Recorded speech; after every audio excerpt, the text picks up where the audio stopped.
So we are going to start. So the very, very first order of business is for those of you who aren't familiar with Leland.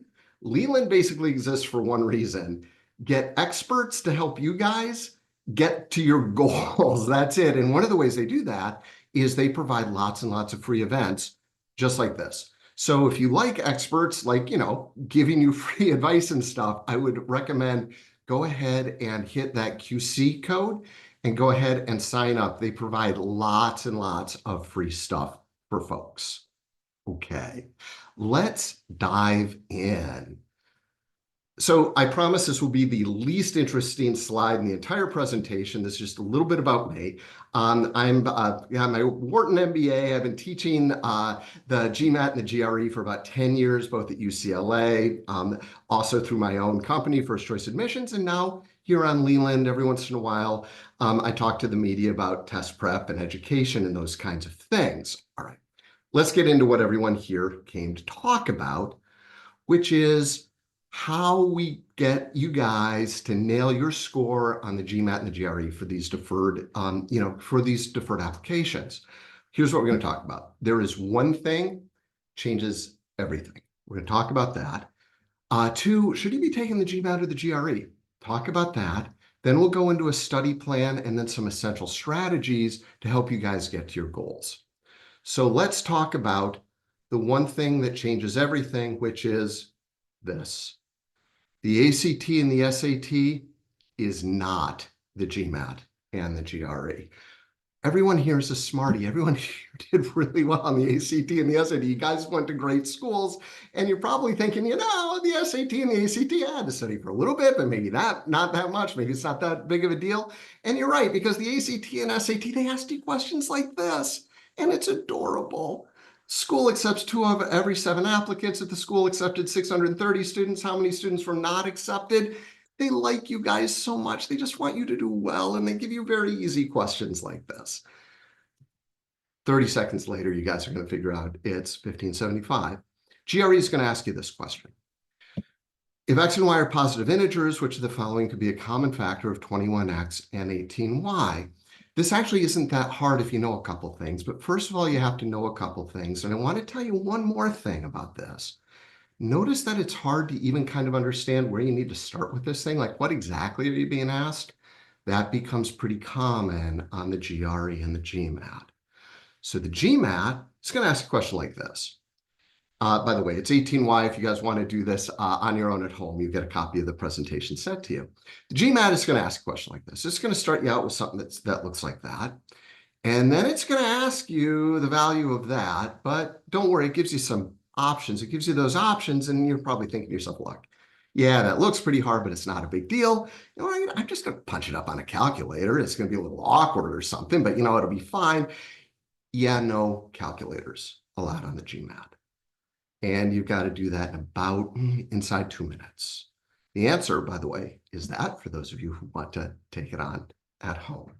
So this is NFL football, right? This has been elevated. Here are just some more examples of some quant questions. All these are kind of fair game. They're, not particularly unusual questions for the GRE or the GMAT. The GRE does allow a calculator, although it doesn't usually help that much. The GMAT, no calculator. And, we're not going to spend time going through these. Just want you guys to spend about 1 minute here and just kind of read them and just kind of familiarize yourself with, well, yeah, this is kind of what they're asking. This is kind of the level this game's getting played at this point. So I'll give you guys about another 30 seconds and read through them. And I have provided answers if you guys want to do these, again, at home after you get this presentation emailed to you. You have GRE questions, you have about 1 minute, 45 seconds. GMAT questions, maybe around 2 minutes to do. So that's about the pace you need to be nailing these things at.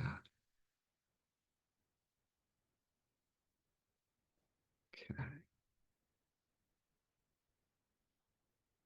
Let's talk a little bit. I want to give you guys kind of a taste of what reading comp can look like for these types of tests. So there's going to be a particular reading comp question that comes up, which is critical reasoning. Basically, you're given an argument, you need to figure out what would strengthen the argument, what would weaken the argument, etc. You generally have about 1 minute to knock one of these things down. I'll give you a little bit more time than that, but go ahead, take a look at it, read it, see if you guys can nail the answer. 1 minute from now, I'm set the timer.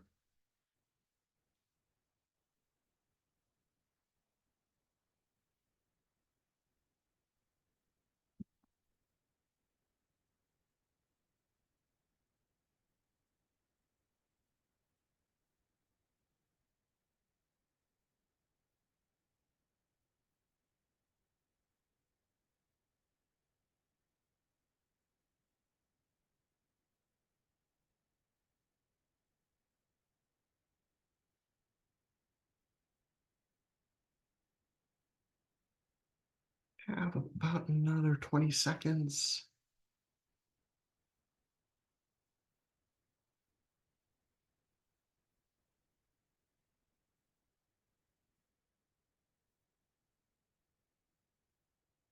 And that's about a minute. And if you were able to get to E, very, very well done. Good job. The GRE is going to ask you a lot of vocabulary. In fact, a little over half of the questions on the GRE are vocabulary kind of questions, and they fall into two buckets. You have text completions, which are relatively straightforward. You have a couple blanks, anywhere from 1 to 3 blanks, and then look, you've got 3 choices for each blank, and you got to figure out what the right choice is. So that first blank is going to be one of the 3 words on the left.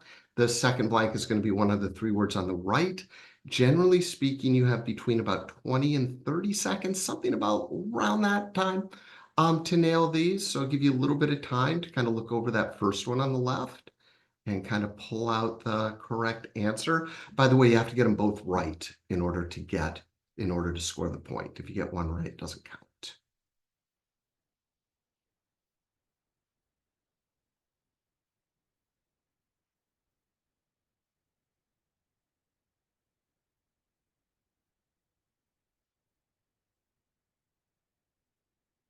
Okay. It's the answer to that one.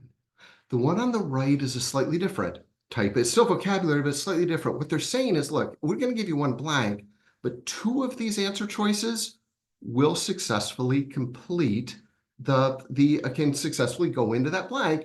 Which 2 of these words will work? So again, it's around 20 to 30 seconds, something like that, to answer this. So I'll give you around 30 seconds just to kind of take a look so you guys can kind of get a taste of what this is like.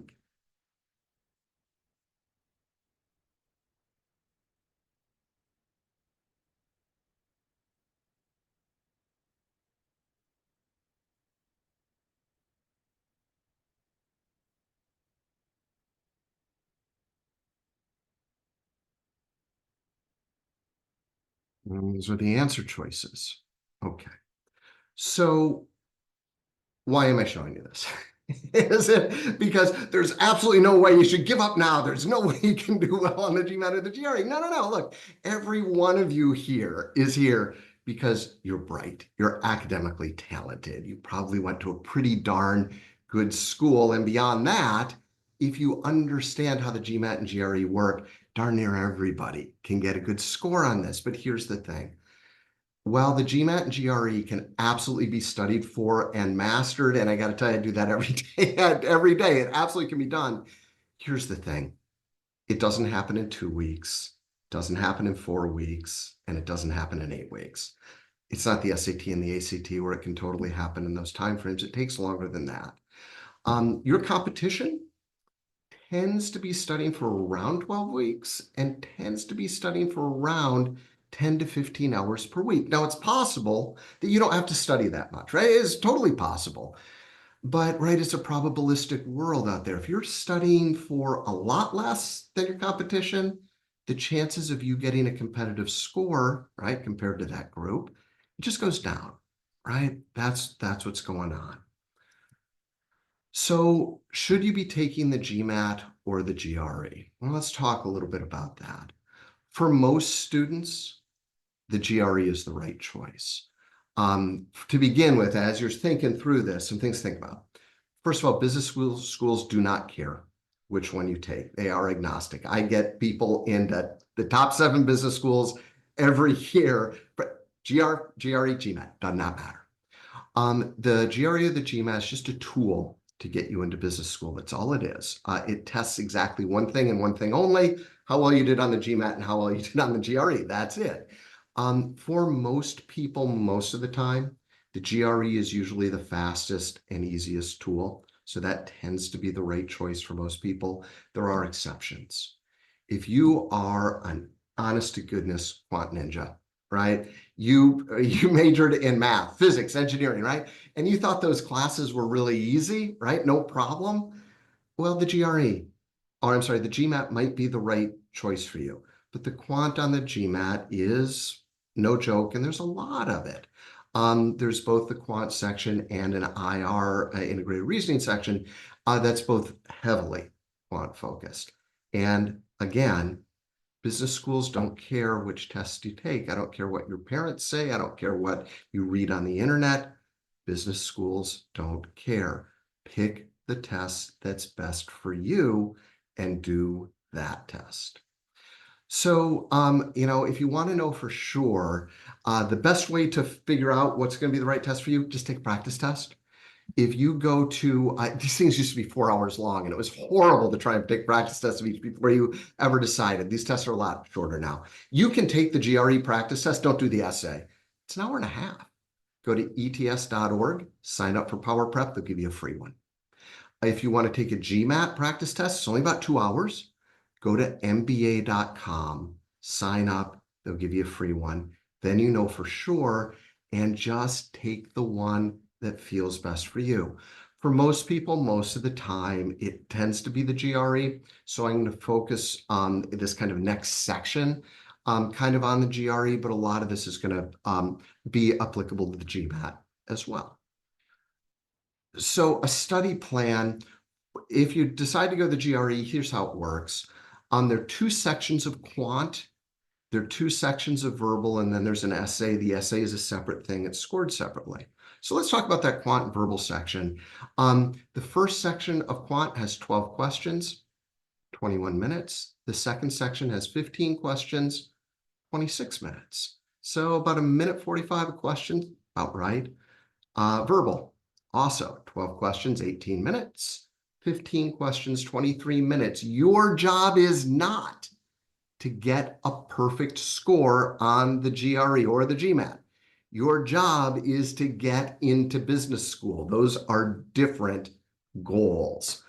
On the quant, your score goal should be around 160 plus. I should say that when you apply as a deferred student, your scores are compared to other deferred students, not to regular students coming in, applying to the full-time program. That does tend to push the scores down a little bit, but you're probably going to be most comfortable with 160 plus scores on the quant and 160 plus scores on the verbal. So you're looking for a total score of about 320 plus.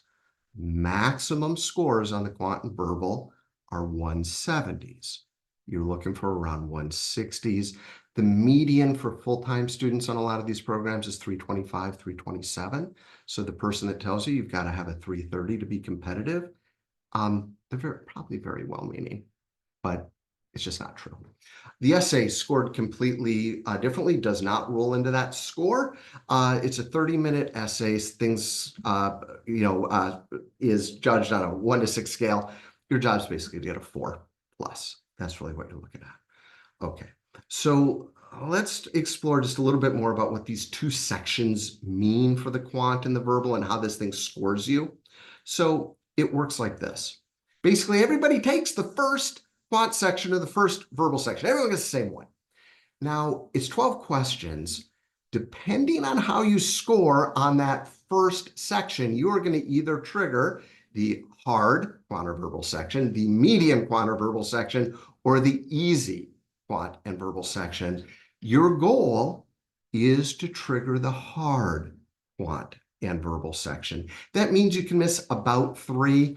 That varies a little bit. Each question is worth, a slightly different number of points, and each test is slightly different. But if you have in your head, look, on that first section, my goal is to miss kind of, 3 or fewer, because that's going to trigger the harder section. And the harder section is what allows you to hit those 160 plus scores.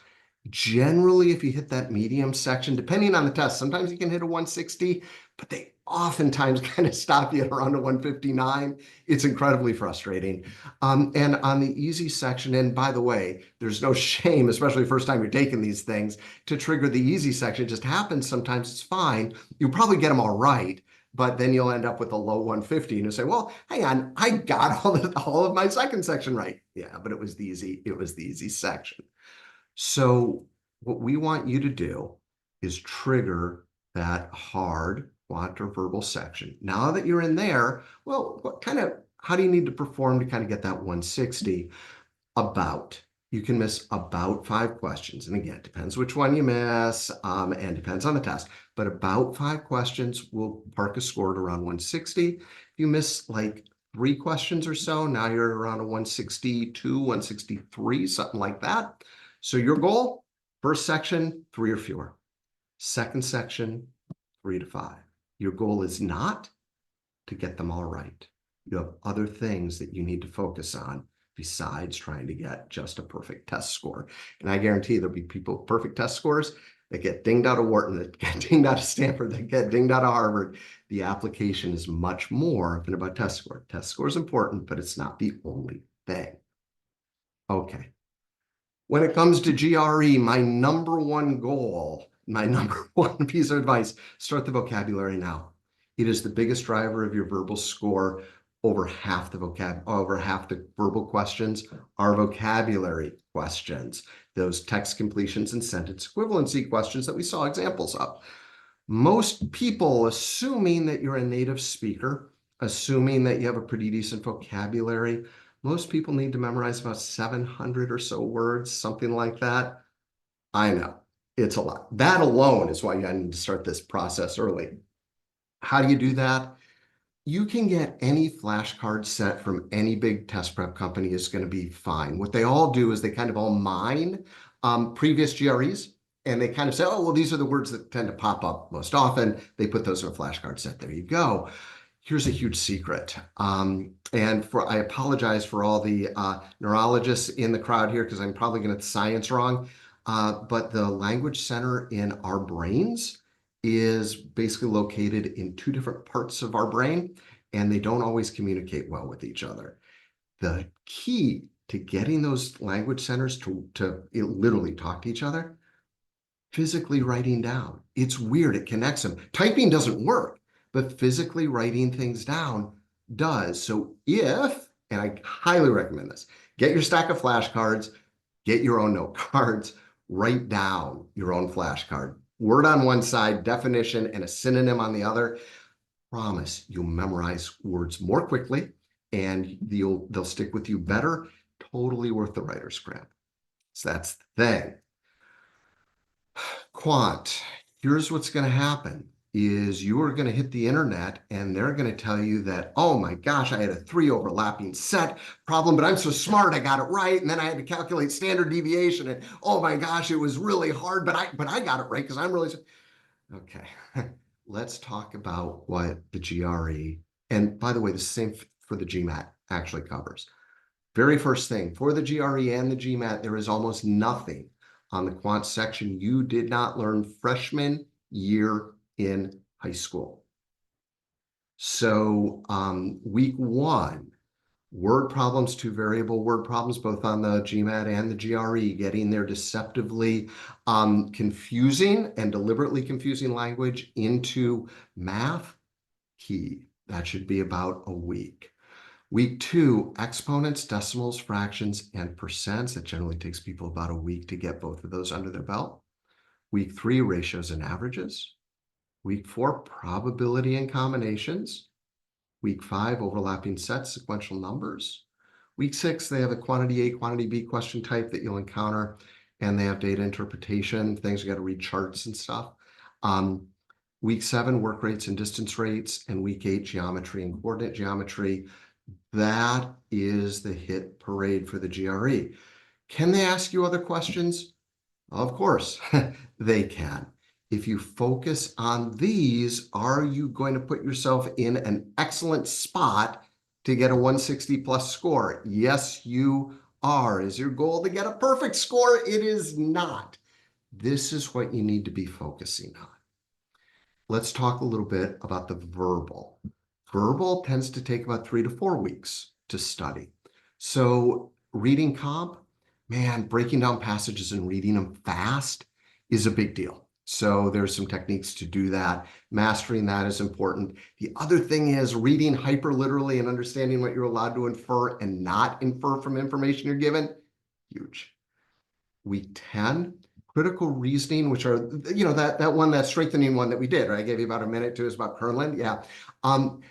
The complementary skills. So as you learn to do reading comp, as you get good at critical reasoning, all that comes together, and that should give you some time just to practice and put in reps. This should be also a time to remind you that the GR, there's nothing so precious about the GRE and the GMAT that it doesn't work just like everything else in this world. The more you practice, the better you get, I promise. That's it.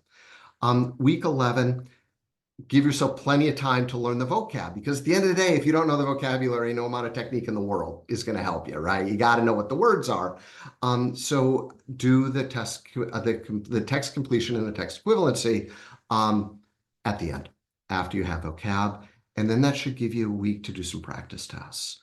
And that is a pretty solid 12-week layout. It's the one that I often use with my private students. And that should set you up pretty well to get, kind of in that 160 range, which is your goal. Okay. Some top study tips for you guys. Well, I can't even say that once. So here's the thing. Tip number 1, the most important tip I can possibly give you: stay off the internet. The internet exists to do 2 things: to lie to you and to undermine your confidence. That's it. Everybody on the internet scored 170 on the GRE, and you know that for sure. This makes perfect sense, because if you've scored perfectly on the GRE, you're probably don't have a high-powered job, and you're probably not preparing to go to a really big business school. What you probably do is you have a lot of time to hang out on Reddit to let people tell you how important and how smart you are. Stay off the internet. The other thing that it does for real is it pulls you off of these core things that you need to study, because suddenly people are saying, I got this really bizarre thing, and my gosh, it came up on the GRE, and you better know it. And you're spending 90% of your time, studying for 0.01% of the test. We can't do that. We need you guys focusing on what the test actually tests. Start vocab early, write out your own flashcards. Number 3, I probably haven't said this, but I should mention it here: stay off the internet. Stay focused on the priority areas of the test. Everybody is going to tell you that the test is testing all this other stuff, and it certainly can, but stay on the main stuff. That's what's going to drive your score. Big deal. If you miss any practice question for any reason, redo that question 3 times. It's a huge deal. The only thing we know for sure about any question you see on any practice test, any question that you practice at all, is it's guaranteed not to be on the test. You do a question 1 time. The data you get is, can I do this question or not? Great data to get. But if the answer to that is no, you haven't done anything to put yourself up the learning curve. Second time through, all that stuff you weren't sure about, say, oh no, that's how I have to do that. Then you focus on that thing that messed you up. Congratulations, you can now do that question. That's awesome. That question's guaranteed not to be on the test. Third time through, you can kind of see how they set you up, that you can start to spot the patterns. Oh, when they say things like that, that's what I need to do. Huge. That is, I know it feels like it's going to slow you down. That is the biggest time accelerator and study time accelerator I know. Redo 3 questions, both quant and verbal, 3 times if you get them wrong. And I don't know if I've mentioned this before, but someone should before the presentation is over. Stay off the internet. We need you guys focused, not on the internet. Materials and resources. The one that my go-to one tends to be the 5-pound book of Manhattan Prep's 5-pound book of GRE practice. Reps. You guys got to do reps. That's the key to getting fast. There are tons of great questions in here. Everybody likes to argue about, well, is this book good? Is this book bad? It's the one I use. The only thing I don't like in this book is critical reasoning, but their quant is on point. Their reading comp is pretty darn good, and their text completions and their sentence equivalency is pretty good. Target test prep, you know what? They actually have some pretty good questions. And it's a nice big database that's not very expensive. Be careful about their explanations and their teaching. Everybody is going to want to teach you how to do English and math, and that's adorable. But look, the English and math at some point you already know, and we'll talk about what it takes to get good. The official guide should be the gold standard, right? I have just had, I don't use them at all. Some people like them. I just don't. I find that the GRE questions, oddly, aren't very GRE-y. They're not great questions to help people up the learning curve. So I tend to, my go-to is the Manhattan 5-pound book. Good practice tests, ets.org. Those are the folks that make the test. Sign up, they'll give you 2 free practice tests. You can buy up to 6 more. Kaplan actually has a pretty good, darn good practice test. Kaplan and Manhattan are the same company. Manhattan has a pretty good practice test. If you really want more practice tests, Princeton Review, I don't love their prep materials, but I gotta tell you, the practice test is pretty solid. And if you buy their GRE prep book, my advice is, well, don't read it, but they will give you 6 free online practice tests. So it's a very, and the book costs like $25 or something like that. So it's a very good way to get quality practice tests. Next thing you need, let's talk about where the rubber hits the road. You guys need some expert curriculum. Expert curriculum has to get you good at 3 things, and most curriculum is only designed to get you good at 1 thing. First of all, everything on these tests, with the exception of the vocabulary, stuff you learned by freshman year in high school. Nobody's going to be doing differential equations. Nobody's going to have you analyzing Moby Dick. Rigorous review of all that stuff you've forgotten since high school, critical. And everybody's going to want you to teach you reading, and everyone's going to want to teach you math, and you absolutely have to have it. And congratulations, you've just studied for 40% of the test. You guys are going to come up that learning curve like that. But, you know, it stands to reason at some point, everybody knows that probability is the number of desired or the number of total outcomes. That doesn't help you anymore, right? So what's driving the other 60% of your score? And most importantly, this is what drives scores over the 160 mark. Question breakdown. You need to be able to look at a question and immediately know 2 things. 1, what you've just been asked to do, which is not always obvious, right? We saw that in that GRE question. And 2, exactly which steps the test wants you to take to get to the right answer fast. The answers to both of those questions are encoded in the question themselves. They're markers in those questions that tell you exactly what to do. But you have to be taught that. There's nothing intuitive about that. It's just a language of its own. So you need to make sure that whoever is teaching you is teaching you those things. If all they're doing is teaching English and math, what happens is your score tends to flatten out around 152, sometimes up to 155. Finally, sophisticated test strategy. As you're taking this test, you have 2 things that are equally important to you: correct answers and time. Your ability to trade off one of those for another is going to be a huge driver of your test.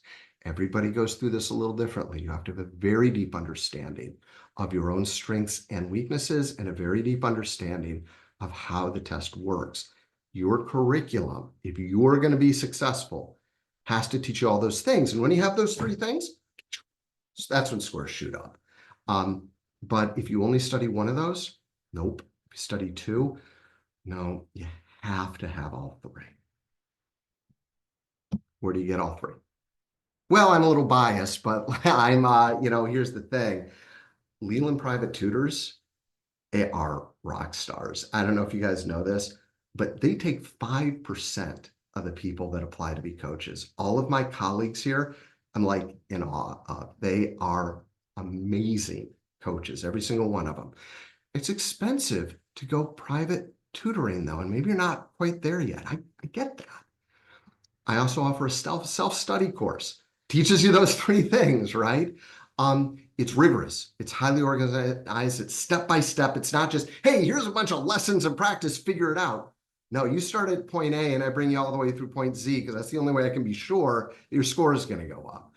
It is Written lessons in practice. There are no videos. So if you're a video person, this won't be the right choice for you, but it's very affordable.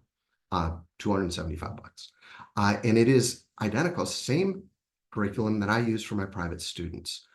Also, Leland is going to start offering a live course, right? Kind of group course taught live. It will be taught live by me. You'll probably get a follow-up email from Leland on some details. It's not ready yet, but it's coming very soon. So that would be the other way to do it, and obviously less expensive than going the private tutoring route. So if you would like to work with me, and I would love to work with you, my regular hourly rate is $275, and you're like, well, that's expensive, and it is. Private tutoring is expensive. I do a package rates. You can buy my time in 5, 10, 15, or 20 hours. That's $250 an hour. There is a self-study course that's $275 for the whole thing. And again, it's this very same stuff I teach, just in a written format. If you're interested in that bit.ly self-study, Jerry, that will take you right to the place to purchase it if you like. Also, look out for a new live course. It is coming soon on Leland, and you're probably going to get emailed some details on that. That is my presentation. That is a half an hour of, oh my gosh, drinking out of a fire hose. Here's how the GRE and the GMAT works for deferred students. And I just wanted to thank you guys for spending a half an hour of, at least where I am, it's a beautiful day, and to spend a half an hour with me talking about GMAT and GRE stuff. I really, really hope it was helpful for you guys. And reach out anytime. I should also say, if you're interested in private tutoring with any of the coaches, it is a half an hour. They do there's a free 15-minute intro call, so you can get to know people before you commit. All right, guys, that's what I have for you. Great work today. Feel free to reach out. See you later. Bye-bye.